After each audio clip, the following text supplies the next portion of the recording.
दोस्तों आप सभी का स्वागत है। आज हम जानेंगे क्या होता है ग्लेशियर का फटना और उत्तराखंड में कितना कहर बरपा सकती है मौजूदा घटना। कई बार अत्यधिक बर्फबारी से पहाड़ी नदियां या झीलें जम जाती है और ग्लेशियर नदी का प्रवाह रोक देती है।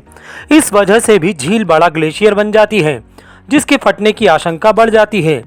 Wadia institute of Himalayan geology ने हिमालयी क्षेत्रों में ऐसी कई झीलों का पता लगाया है जहां ग्लेशियर फटने का खतरा मंडरा रहा है। उत्तराखंड के चमोली जिले के जोशीमठ के रेणी गांव में ग्लेशियर फटने से पूरे इलाके में सैलाब आ गया है। धौलगंगा नदी का जलस्तर अचानक बढ़ गया है। इससे ऋषिगंगा पावर प्रोजेक्ट ध्वस्त हो चुका है।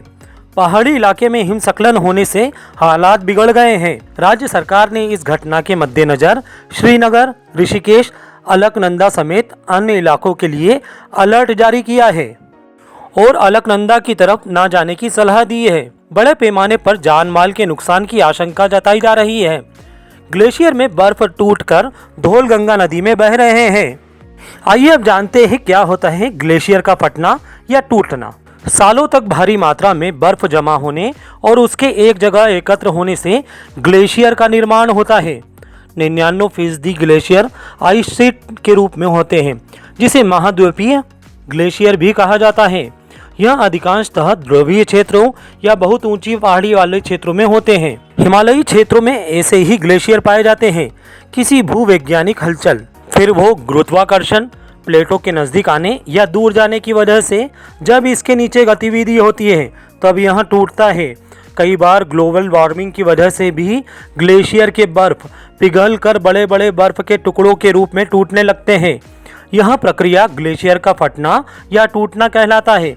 इसे कॉल्विंग या ग्लेशियर आउटबर्स्ट भी कहा जाता है। कई बार अत्यधिक बर्फबारी से पहाड़ी नदियां और झीलें जम जाती है और ग्लेशियर नदी का प्रवाह रोक देती है। इस वजह से भी झील का बड़ा ग्लेशियर बन जाती है जिसके फटने की आशंका बढ़ जाती है। Wadia institute of Himalayan geology ने हिमालयी क्षेत्रों में ऐसी कई झीलों का पता लगाया है जहां ग्लेशियर फटने पर खतरा मंडरा रहा है। ग्लेशियर फटने से क्या प्रभाव हो सकता है इसके बारे में भी हम जानते हैं। ग्लेशियर के टूटने से भयंकर बाढ़ आ सकती है। ग्लेशियर के बर्फ टूटकर झीलों में फिर उसका अत्यधिक पानी नदियों में सैलाब लाता है। इसके आसपास के इलाकों में भयंकर तबाही, बाढ़ और जान माल का नुकसान होता है। मौजूदा घटना से उत्तराखंड के देवप्रयाग, कर्णप्रयाग, श्रीनगर, ऋषिकेश को सबसे ज्यादा खतरा पहुंचने की आशंका है। यहाँ हादसा बद्रीनाथ और तपोवन के बीच हुआ है। राज्य के मुख्यमंत्री ने 2 पुल के बहने की पुष्टि की है।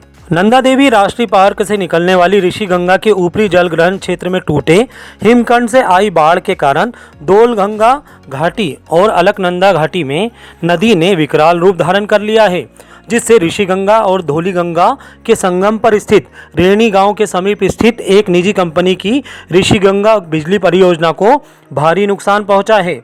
धौलीगंगा का जलस्तर बढ़ गया है। पानी तूफान की तरह आगे बढ़ा और अपने रास्ते में आने वाली सभी चीज़ों को अपने साथ बहा कर ले गया।